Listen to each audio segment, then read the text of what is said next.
Hello and welcome back. So continuing with Tanya. First of all, we had a beautiful layout that the Tanya presented. So first started off by saying that there's two souls, animal soul, godly soul. The animal soul is selfish. The godly soul is a piece of God. It's an expression of God in this world. And they both have a makeup of 10 internal levels, 3 intellectual, 7 emotional, we said, and those express themselves in thought, speech, and action.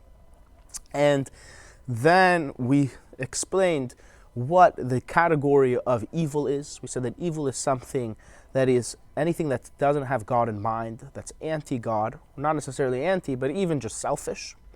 And there's permissible evil, which is not as bad because it can be elevated thereafter, but even then there's a trace. And then there's prohibited bad, forbidden bad, which is completely impossible to uplift, with exceptions that we explained earlier. And the animal soul is basically trying to, or what it does is essentially makes a person against God. The godly soul basically makes a person for God. So you have these two contradicting powers inside of a Jew, inside of a person. And that is either embodiment of God or either anti-God. And chapter 9 now is a revolutionary chapter where we learn about this strife and battle within the person. So, beginning. Perek Tet, chapter 9. V'hine, makom mishkan nefesh habehamit, shemeklipat noga, u'bechol ish Yisrael, the place of living of the animal soul from the level that conceals God, which is the higher level called Noga. In every Jew who belev, where does it reside? Where does the animal soul reside? Bechalal smoli, shehu maledam, in the heart, in the left ventricle of it, which is full of blood. Uchtiv, and it says, Kihadam hu hanefesh, the blood is the soul, referring to the animal soul. So the left ventricle that is full of blood is where the animal soul's main residence in the body is. So if you look in the body, where could you point to? That's where the animal soul is at its peak. That's the left ventricle. And therefore, you see a certain phenomenon, or I don't know if you'd call it a phenomenon, but a certain process that happens. Kol hatayvot v'hitbaychot v'kas v'domehen hen balev. Any kind of desires and glorifications and anger, which are selfish, of course. Any kind of selfish desires and so on and so forth, which are emotional. They start off emotional. These selfish things start off from a place of emotion in the heart. Umehalev hen mitpashtot bechol haguf. And from the heart, they spread through the body, and also elevate up to the mind that's in the brain that's in the head, to meditate and think about them, and to find ways to do things, to scheme with those emotions. Kamod, just like shahadam mekoro balev, the blood comes from the heart. And from the heart it goes to all the limbs. And also goes up to the mind of the heart. So that is, the animal soul originates in the heart. And it has these selfish emotions in the heart. And they can be things like lusts, desires, glories, anything selfish, anger, and also, by the way, traumas as well. And from the heart, it actually seeps out and goes through the entire body. So the person's entire body becomes full of these animalistic emotions. And again, it could be traumas and so on, psychological issues, which are sourced in the heart. And the person's entire body could feel a certain way because of that emotion. And additional to the entire body, it comes into the mind. And the mind starts thinking about the emotion of the animal soul. Angry thoughts, lust thoughts, and so on. The same way the blood comes from the heart and goes out through all the limbs of the body, including the head. So that would be the animal soul. Now, the godly soul.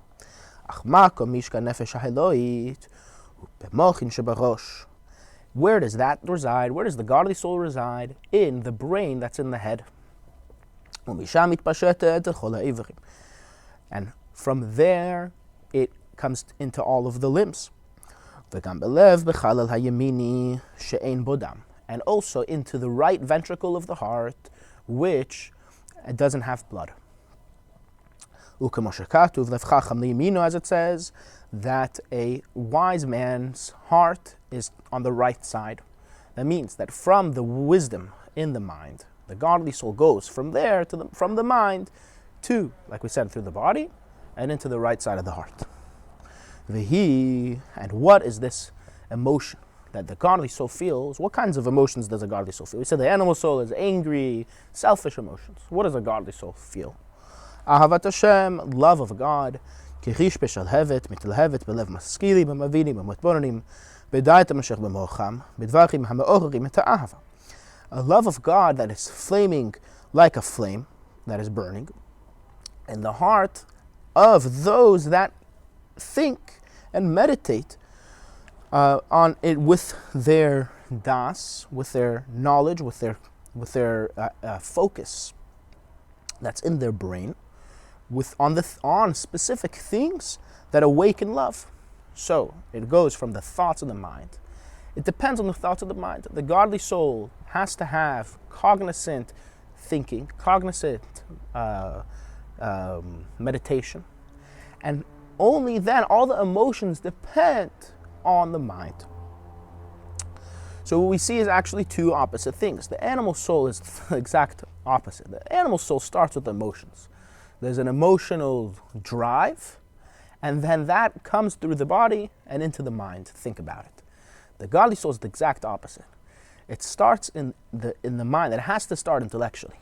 And depending on the intellectual reach of that thought, of that meditation, it will come into the body and into the heart to feel a love of God and so on.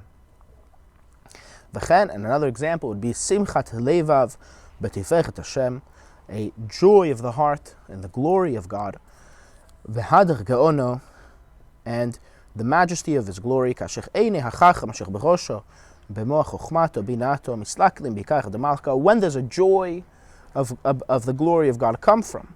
When a person, when the eyes of the wise man, which refer to the intellectual capabilities that is in his mind, that is in his chachma and bina, which we said before is the intellectual start, the intellectual seed. The chachma is the main point, and the bina is the meditation on that main point. Look at the glory of the king, or stare at the glory of the king, and v'tifechet gedulato ad ein cheker ve'ein sof etachlit, and the glory of His greatness, which is unfathomable and is infinite to no ends. Kemevuach b'makom acher, as is explained in another place. We'll explain more about meditations as this one. I think it's going to be later in Tanya. V'chen shar midot k'toshot shebelev hen mechochma binadat shebebochin. And so too, other holy emotions, godly emotions in the heart, are sourced from the intellectual three capabilities, faculties. We named them earlier in chapter 3, Chachma Bina Das, in the mind. Achinektiv. So now, here comes the main point of this chapter. So it says in the verse, L'om mil'om ya'ametz. One nation will prevail over another nation. Ki haguf. So now, that's actually talking about the godly soul and the animal soul. They're each two different nations. Haguf nikra ir ktana. The body is considered a small city. Ukemo sheshnei melachim nidchamim al ir achat. Just like two kings battle over a single city. Shekol echad rotze lekav shavelim lochlea. Each one wants to conquer and rule over it. Dahainu lehanhig yoshvea kirtzona. To direct its residents as its will, according to its will. And they obey, the residents obey anything that king decrees over them. So that's the way.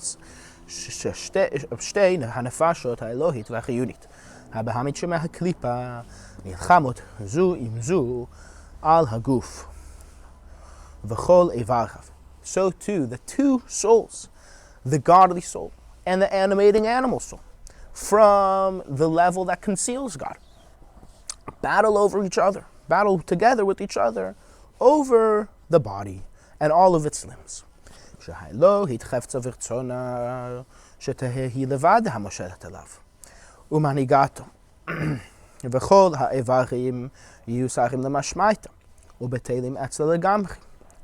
ומרכבה אליה ויהיו לבוש לעשר בחינותיה וגימו לבושיה הנזכרים לעיל שיתלבשו כולם באיברי הגוף. That the godly soul, what does the godly soul desire?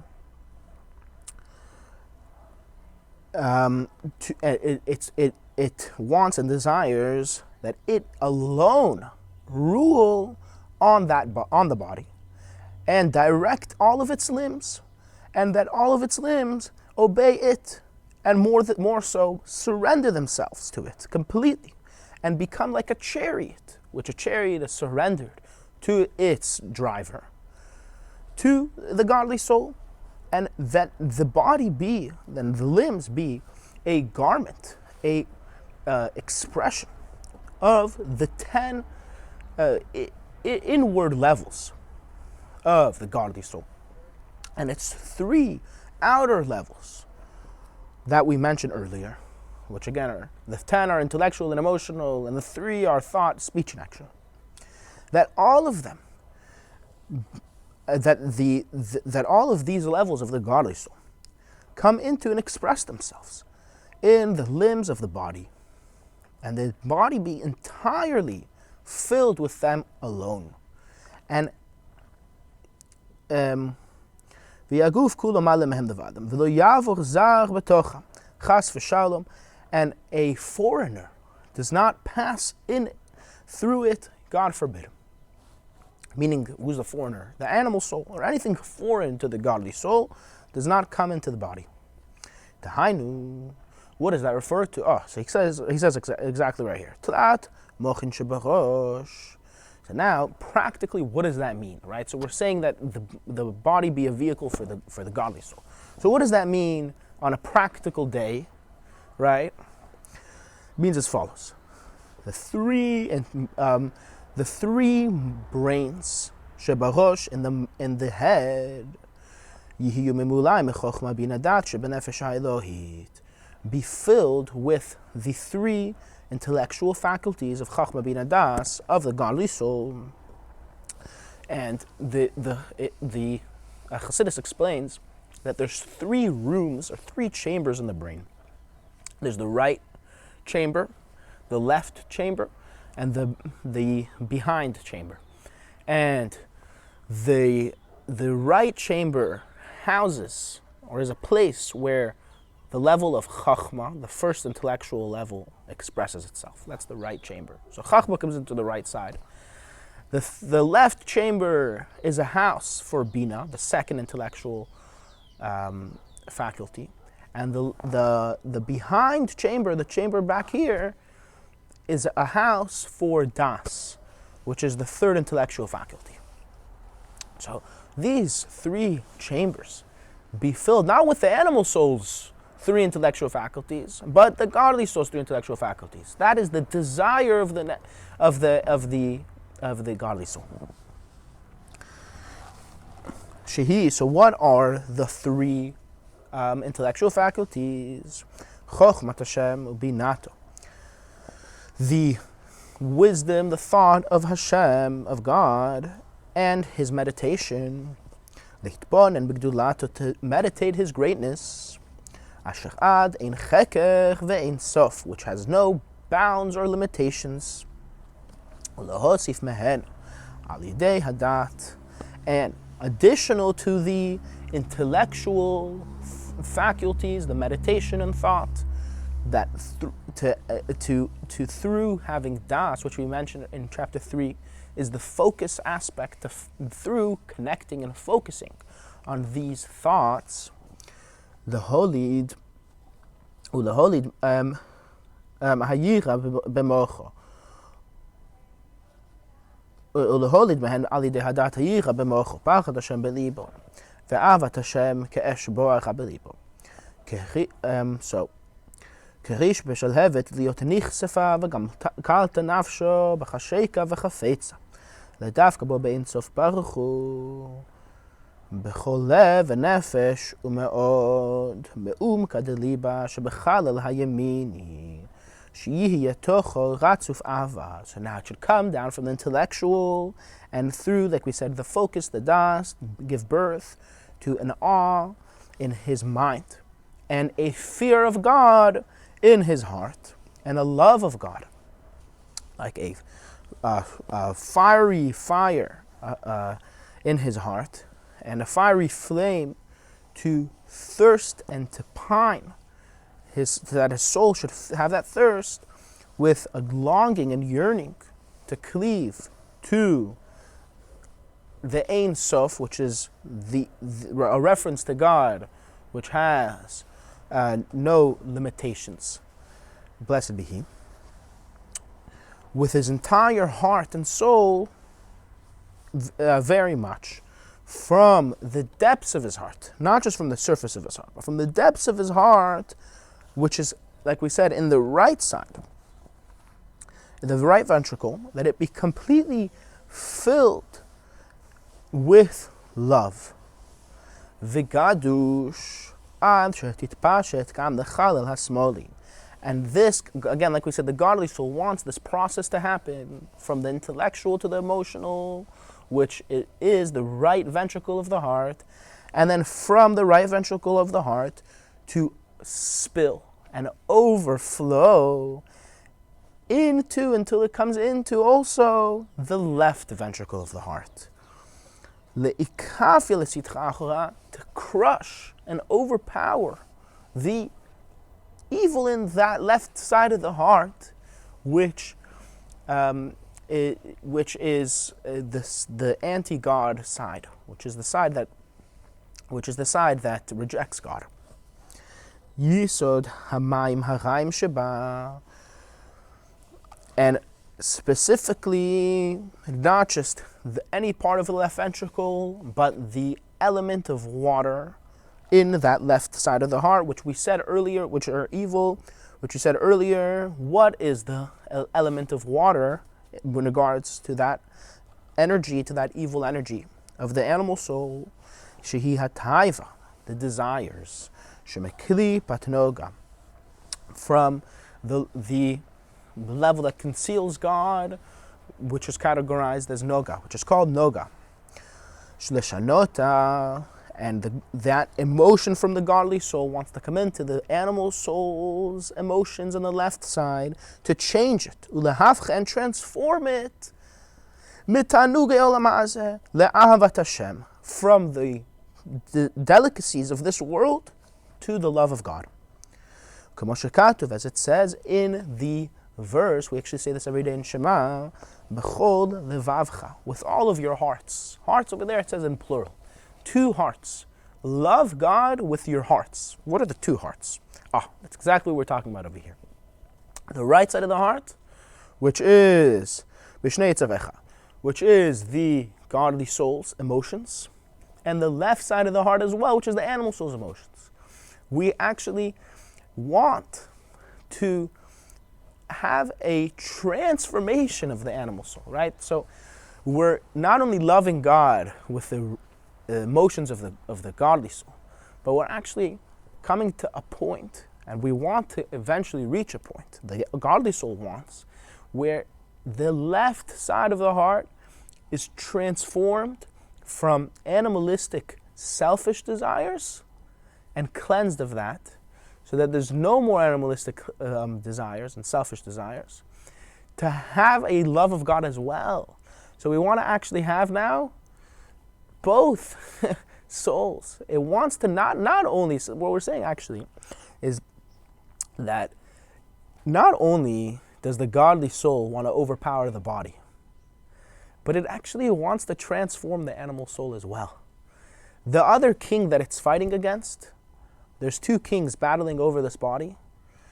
It doesn't only want to take control over the body, but the other king as well, the animal soul as well. The godly soul wants to take that animal soul and transform it and make it a godly soul also. In other words, turn it into a vehicle also for serving God, emotions for God, and intellect for God as well. So it wants to transform the animal soul also.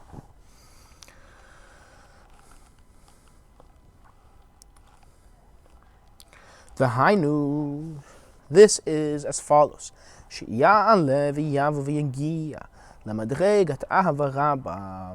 should come to an elevated state, which is the level of great love, and great charm,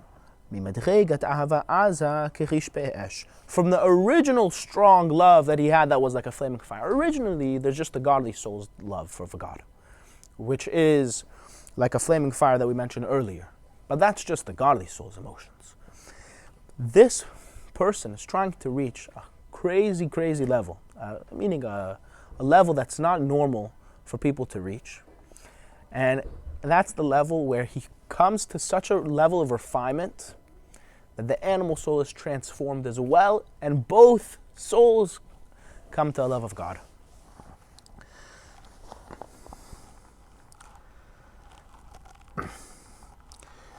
V'hi hanikret bakatuv ahava b'tanugim. In the verse, I think, if I'm not mistaken, it's the Song of Songs. It is called a love of delights. The hit'aneg al Hashem, to have pleasure in God, me'ein olam haba, similar to the way it is in the next world, in the world to come. I believe that means after the soul, after the person passes away and the soul comes to the next world, or maybe even it means the times of Mashiach. But either one, in a state like that, it has a pleasure in God. So too, when a person manages to transform his animal soul to love God, then he will have just a pleasure in God. He won't even have an animal soul to fight against anymore, because now the animal soul is on his side too, and they're both there just enjoying God constantly.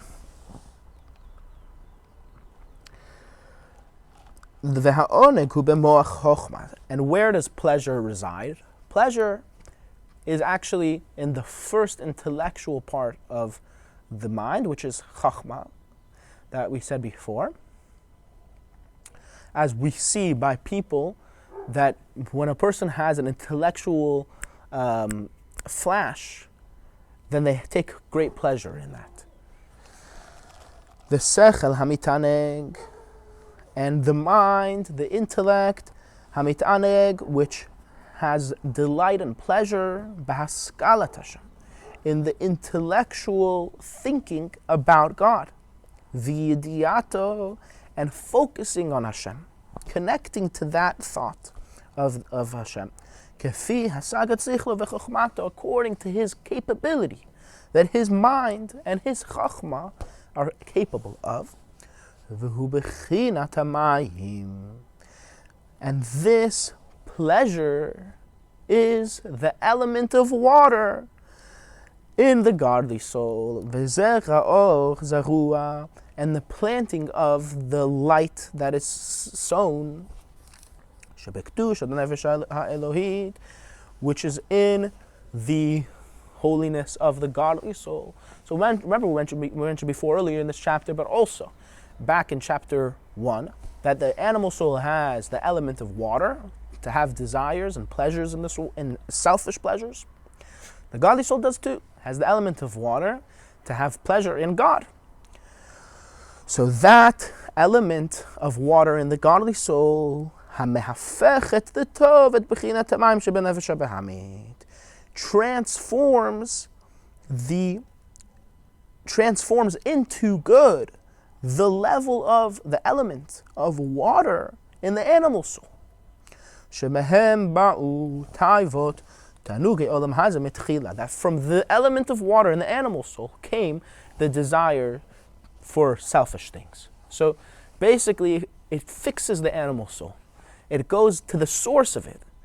The source of the issue, its desires for selfish reasons, which is, what's the source of that? And the animal soul, the element of water. And the godly soul will come into that and transform that element of water to have not pleasure for selfish reasons, but pleasure in God. And then the whole animal soul is, fixed, That's it. It's transformed, and it's basically another godly soul, essentially.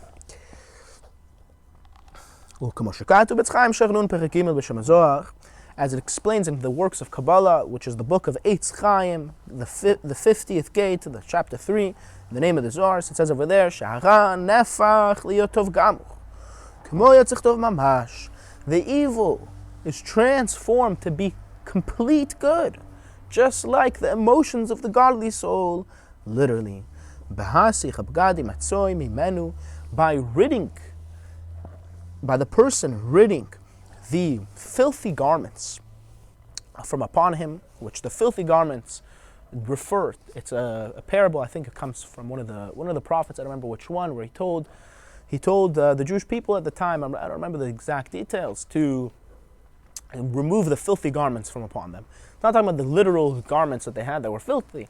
It's talking about their focus on worldly things, on worldly desires, and so on.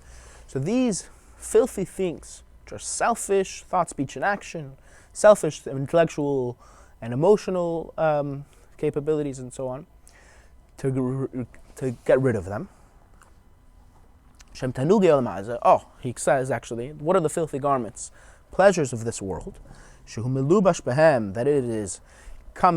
it is inside of, that it is involved in. And when he removes those worldly pleasures, then, like we said, there's a transformation of the emotions of the animal soul.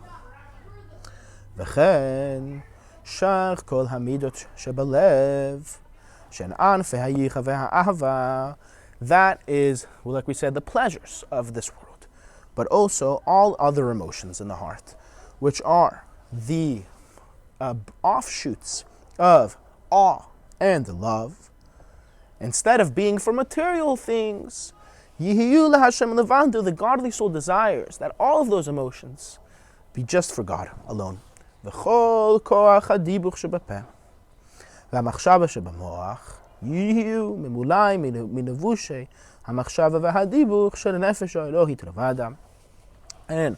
all the power of speech, which again are the three garments. There's three garments: thought, speech, and action. So the entire ability of speech, the whole speech in the mouth and the thought in the mind, be completely full of the expression of the thought and speech of the godly soul alone. Shehen, which are machshavat Hashem, thoughts about God, v'torato, and the God's Torah, like we mentioned earlier in chapter 4 and 5. V'hiyotzichato kol hayom l'pasik pu memegir. So that's by the thought, but also by the speech, that the entire day he should be speaking about God, speaking about Torah.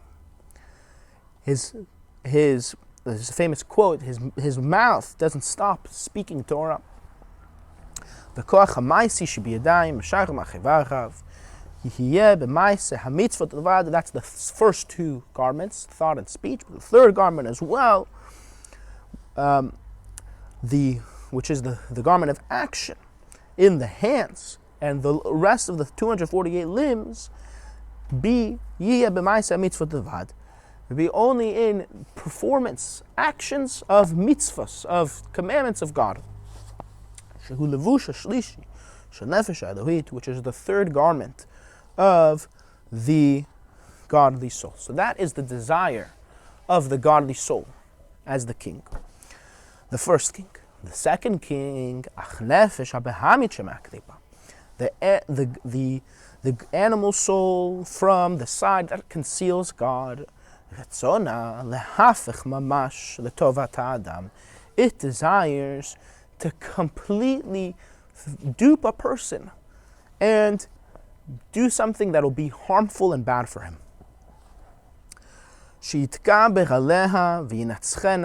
To overpower the body and overpower the person and be victorious over it.